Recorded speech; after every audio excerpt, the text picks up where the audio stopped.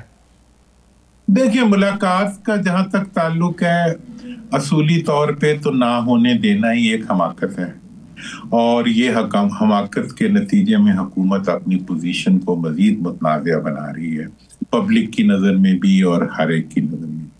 اس وقت میں سمجھتا ہوں کہ پی ٹی آئی اور ٹی ٹی اے کے درمیان جو ایک مذاکرات کے ریفرنس سے ایک ڈفرنس آف اوپینین سامنے آ رہا ہے, وہ اس کے اندر ایک رکاوٹ بن رہا ہے.